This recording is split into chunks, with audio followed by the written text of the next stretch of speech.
વિદ્યાર્થી મિત્રો, આપણે બજાર પદ્ધતિ, સમાજવાદી પદ્ધતિ એના વિશે વાત કરી. એના લક્ષણો કહીએ, ફાયદા કહીએ, ગેરફાયદા એના વિશે વાત કરી. હવે ત્રીજી જે પદ્ધતિ છે એ છે મિશ્ર અર્થતંત્ર, કે જે આપણા દેશમાં પ્રવર્તમાન છે. ભારત છે, ફ્રાન્સ છે, આવા જે દેશો છે એની અંદર આ પદ્ધતિનું અસ્તિત્વ છે. શબ્દ છે મિશ્ર અર્થતંત્ર. મિશ્ર એટલે ભેગું. બજાર પદ્ધતિ અને સમાજવાદી પદ્ધતિ, આની બંનેની સારી સારી બાબતો લઈને જે પદ્ધતિનો આવિષ્કાર થયો અથવા જે પદ્ધતિ અસ્તિત્વમાં એ પદ્ધતિ એટલે મિશ્ર અર્થતંત્ર. ફરીવાર, બજાર પદ્ધતિની સારી બાબતો અને સમાજવાદી પદ્ધતિની સારી બાબતો આ બેને ભેગા કરીને જે પદ્ધતિ નિર્માણ કરી, જે નવી પદ્ધતિ અસ્તિત્વમાં જેને ભારતે સ્વીકારી છે એ છે મિશ્ર અર્થતંત્ર. તો આપણા દેશમાં બજાર પદ્ધતિ પણ છે, સમાજવાદી પદ્ધતિ પણ અસ્તિત્વ ધરાવે છે. જોઈએ વાત કરીએ. મિશ્ર અર્થતંત્ર એટલે એવી આર્થિક પદ્ધતિ કે જેમાં જાહેર અને ખાનગી ક્ષેત્રનું સહ અસ્તિત્વ હોય. મેં પેલા જાણ્યું મિશ્ર અર્થતંત્ર એટલે જેમાં જાહેર એટલે સરકારી ઉદ્યોગ અને ખાનગી ક્ષેત્ર એટલે પ્રાઇવેટ ઉદ્યોગ. ખાનગી એટલે આપણા બજાર પદ્ધતિ અને જાહેર એટલે સમાજવાદી પદ્ધતિ. આપણે આગળ વાત કરી કે જાહેર સમાજવાદી પદ્ધતિમાં બધા સરકારી ઉદ્યોગ એટલે જાહેર સાહસ છે, અને ખાનગી એટલે પ્રાઇવેટ જે બજાર પદ્ધતિમાં છે. તો બંને જાહેર અને ખાનગી ક્ષેત્રનું સહ અસ્તિત્વ હોય એવી પદ્ધતિને મિશ્ર અર્થતંત્ર કહેવાય. અહીંયા બંનેને એક સાથે છે લેવામાં આવે છે. ખાનગી ક્ષેત્ર હોય ને જાહેર ક્ષેત્ર હોય છે. આ બંને ક્ષેત્રો એકબીજાના હરીફ નહીં પરંતુ પૂરક બનીને કામ કરતા છે. હરીફાઈ જે બજાર પદ્ધતિમાં અને સાવ સામાન્ય કામ કરો જે સમાજવાદી પદ્ધતિમાં, એવું બેને સાથે મળીને બજાર પ્રાઇવેટ સેક્ટર હોય કે ગવર્મેન્ટ સેક્ટર, જાહેર હોય કે ખાનગી, અને બધા ભેગા મળીને એકબીજાના પૂરક બની હરીફ બની સ્પર્ધાત્મક કોમ્પિટિશન કરવા, એકબીજાને સાથ સહકાર આપીને આગળ વધવાનું હોય છે. આ પદ્ધતિમાં ખાનગી વિભાગમાં એટલે કે પ્રાઇવેટ વિભાગમાં શું હોય? ખેતી આપણને ખબર છે, ભારતમાં તમને ખ્યાલ છે કે ખાનગી લોકોને છે, પ્રાઇવેટ લોકોને આપી દેવામાં આવે છે. ખેડૂતો પોતાની મન મરજી મુજબ ખેતી કરે છે, તો એ પ્રાઇવેટ સેક્ટરમાં દેવામાં આવે છે. વેપારીઓ તમને ખ્યાલ છે, સરકાર પર વેપાર અમુક પ્રમાણે નથી. જીવન જરૂરિયાતની વસ્તુઓ છે, બીજી ઘણી બધી વસ્તુઓ છે જેનો વ્યાપાર છે પ્રાઇવેટ વપરાશમાં છે. નાના વપરાશી માલના ઉદ્યોગો જેવા તેવા નાના મોટા ઉદ્યોગો છે, ટુ વ્હીલર છે, ફોર વ્હીલર છે, આવા ઉદ્યોગો છે, કાપડ ઉદ્યોગો છે. આવા નાના ઉદ્યોગો વગેરેની માલિકી વ્યક્તિગત કે ખાનગી હોય છે, કાંઈ એક વ્યક્તિ હોય છે અને ઘણા બધા હોય છે.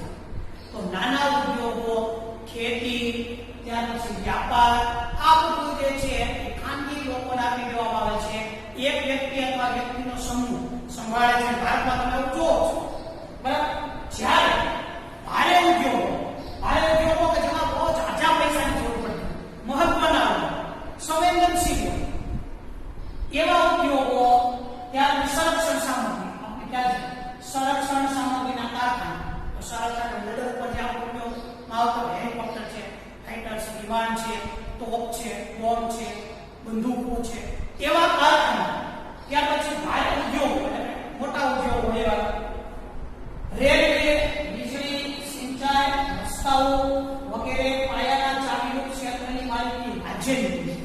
તો રેલવે હોય, સિંચાઈ છે, વીજળી છે, રસ્તાઓ છે, ભારે ઉદ્યોગો છે, સંરક્ષણ સામગ્રીના કારખાનાઓ છે, આ રાજ્ય આવે છે. પણ હવે ધીમે ધીમે એમાં પણ પ્રાઇવેટીકરણ થઈ રહ્યું છે. દાખલા તરીકે રેલવે, અત્યાર સુધી ભારતીય રેલવેને આપણે ઇન્ડિયન રેલવે તરીકે ઓળખતા. ભારતીય રેલવે કેમ કે એમાં પ્રાઇવેટ સેક્ટર હતું, પણ હવે ધીમે ધીમે છે લગભગ મોટા ભાગના ઉદ્યોગોને પ્રાઇવેટીકરણ તરફ આગળ ગયા છે. તો રેલવેનો પણ અમુક હિસ્સો વેચી દીધો પ્રાઇવેટ કંપનીઓને. એ રીતે વીજળી છે એને પણ છે પ્રાઇવેટ કંપનીઓને વેચી દીધો. પણ મહત્વનું શું છે, આવા જે હેવી ઉદ્યોગો છે, મોટા ઉદ્યોગો છે, જેમાં પૈસાની બહુ જરૂર પડતી હોય, એમાં ભારે ઉદ્યોગો, ચાવીરૂપ ઉદ્યોગો રાજ્ય પાસે હોય છે. જ્યારે ખાનગી ક્ષેત્રમાં ખેતી છે કે એવી બધી વસ્તુઓ છે એ ખાનગી લોકોને આપી દેવામાં આવે છે. તો બંને સરકાર અને પ્રાઇવેટ એક સાથે કામ કરે છે. બજાર પદ્ધતિમાં માત્ર પ્રાઇવેટ હતું, સમાજવાદી પદ્ધતિ માત્ર ને માત્ર રાજ્યની હાથમાં બધી વસ્તુઓ હતી. જ્યારે અહીંયા આપણે જોઈએ છીએ ભારતમાં આ બંને વસ્તુઓ છે સાથે કામ કરે છે. આ પદ્ધતિમાં બજારો સંપૂર્ણ સ્વતંત્ર હોતા નથી. સંપૂર્ણ સ્વતંત્ર કોઈ મૂકી દેવામાં આવતા નથી બજારો, જે બજાર પદ્ધતિમાં મૂકી દીધું. અહીંયા સંપૂર્ણ સ્વતંત્ર છે, થોડો કંટ્રોલ હોય છે. ક્યાં છે? જેમ સમાજમાં અનિચ્છનીય વસ્તુઓનું ઉત્પાદન રોકવા તેના ઉપર રાજ્ય દ્વારા ઊંચા કરવેરા નાખી દેવામાં આવે છે. કરવેરા રાજ્ય ઉપર રાખવામાં આવે છે અને થોડો કંટ્રોલ રાખવામાં આવે છે. સંપૂર્ણ સ્વતંત્ર બજાર પદ્ધતિ થોડો કંટ્રોલ રાખવામાં આવે છે. કઈ જગ્યાએ? જે સમાજમાં અનિચ્છનીય વસ્તુ સમાજનો ઉપયોગી ન હોય અથવા સમાજને નુકસાન પહોંચાડતું, દાખલા તરીકે દારૂ છે, ડ્રગ્સ છે, આવી વસ્તુઓ છે, સિગારેટ છે, બીડી છે, તમાકુ છે, આના ઉપર સરકાર કંટ્રોલ કરે છે અને પ્રેશર આપે છે. કાંઈ સાવ બંધ કરી દે છે, પ્રતિબંધ મૂકી દે છે અથવા એના કરવેરા બહુ ઊંચા કરે છે. દાખલા તરીકે સોપારી છે, તમાકુ છે, તે કંપનીના ભાવ વધે છે. એનું મેન કારણ શું છે? સરકાર છે એના ઉપર પ્રેશર આપવામાં આવે છે. સરકાર એને ખ્યાલ છે કે આના લોકોનું સ્વાસ્થ્ય જોખમાય છે, તો આવી વસ્તુઓ સાવ બંધ કરી દે છે અથવા કરવેરા રાખે છે, બહુ ઊંચા કરવેરા રાખે છે, એટલે મોંઘી થઈ જાય છે વસ્તુ. તો લોકો છે એનું સેવન કરતા મોંઘી જાય છે. દારૂ છે, ડ્રગ્સ છે, તો અહીંયા બહુ કંટ્રોલ હોય છે. પણ કઈ જગ્યાએ જે સમાજને ઉપયોગી વસ્તુ નથી, જેનાથી સમાજને નુકસાન થાય, એના ઉપર સરકાર છે પ્રતિબંધ મૂકી દે છે અથવા એના ઉપર કરવેરા નાખે છે. ગુજરાતમાં જોઈએ તો દારૂ ઉપર પ્રતિબંધ છે, કેમ કે સમાજને ઉપયોગી વસ્તુ છે છતાં પણ પીવાય છે, અમને ખ્યાલ છે.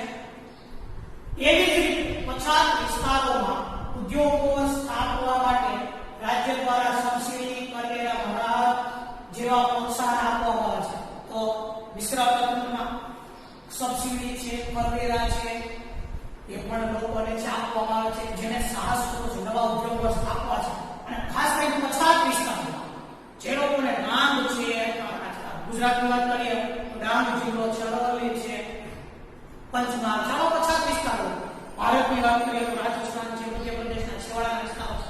ત્યાં જો કોઈને ઉદ્યોગો સ્થાપવા હોય પછાત વિસ્તારોમાં, તો વીજળી, પાણી આ બધું ફ્રી આપવામાં આવે છે. સમય સુધી જમીન પણ એને મફતના ભાવે આપવામાં આવે છે.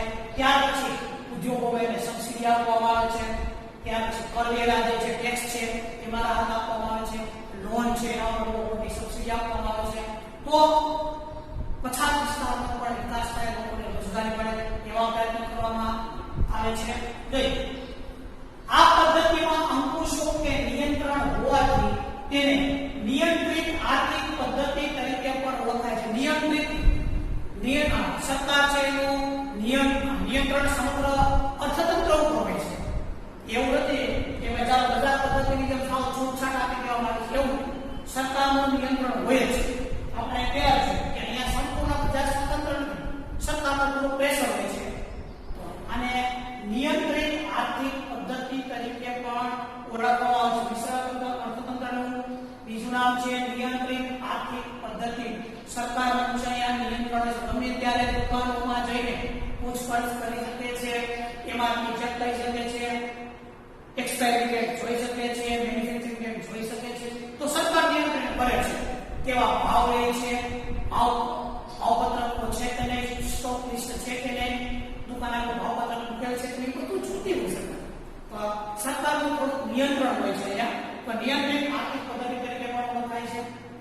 ભારત છે, ફ્રાન્સ છે વગેરે દેશોમાં મિશ્ર અર્થતંત્ર જોવા મળે છે. આપણા દેશમાં આપણે ખ્યાલ જ છે મિશ્ર અર્થતંત્ર, પ્રાઇવેટ છે, સરકારી છે. દાખલા તરીકે અહીંયા તમે બધા જે અભ્યાસ કરો છો એ પ્રાઇવેટ સેક્ટર છે. પ્રાઇવેટ સ્કૂલમાં આપણે બધા અભ્યાસ કરીએ છીએ. તો સરકારી સ્કૂલ આપણા ગામમાં ઘણી બધી છે. હાઈસ્કૂલ છે, તાલુકા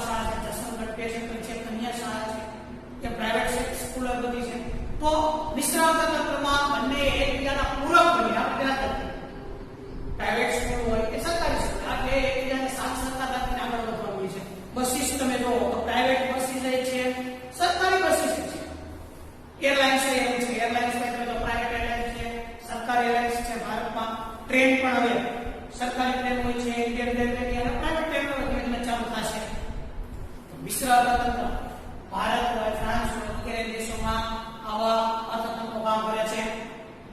આ પદ્ધતિમાં જાહેર અને ખાનગી સાહસોનું સહઅસ્તિત્વ સ્વીકારવામાં આવે છે. આપણે જોઈએ મિશ્ર અર્થતંત્રમાં પણ ઘણી ખામી જોવા મળે. આપણે પહેલા વાત કરી કે બજાર પદ્ધતિ હોય કે સમાજવાદી પદ્ધતિ હોય કે મિશ્ર અર્થતંત્ર એ સંપૂર્ણ નથી.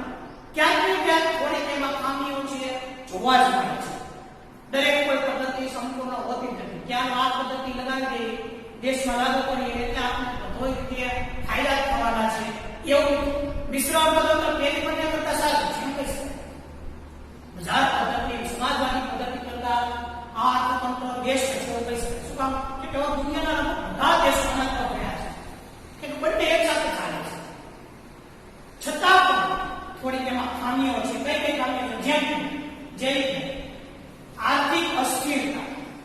ગમે ત્યારે છે મંદી આવી જાય છે, ગમે ત્યારે છે તેજી આવી જાય છે, રૂપિયાનું કોઈ ઠેકાણું નથી. તો આર્થિક અસ્થિરતા ખાસ જોવા મળે છે. સંકલનનો અભાવ.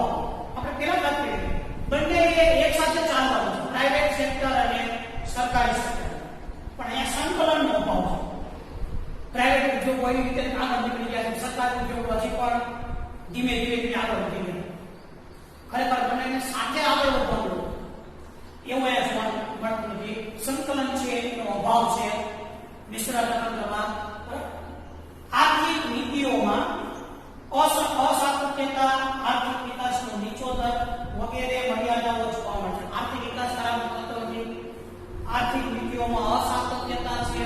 પ્રાઇવેટ સેક્ટર છે એ રીતે જે પોતાના નિયમિત છે ઝડપથી આગળ વધે છે. તો એના કારણે ઓવરઓલ આ પદ્ધતિને છે નુકસાન થાય છે. તો મિત્રો અહીંયા આપણે અર્થશાસ્ત્રનો જે પાઠ છે આપણે આર્થિક વિકાસ એના આપણે પૂર્ણ કરીએ છીએ. આપણે ત્રણ પદ્ધતિ છે, બજાર પદ્ધતિ, સમાજવાદી પદ્ધતિ, મિશ્ર અર્થતંત્ર, એ સિવાય આપણે જોયું. આ ત્રણેય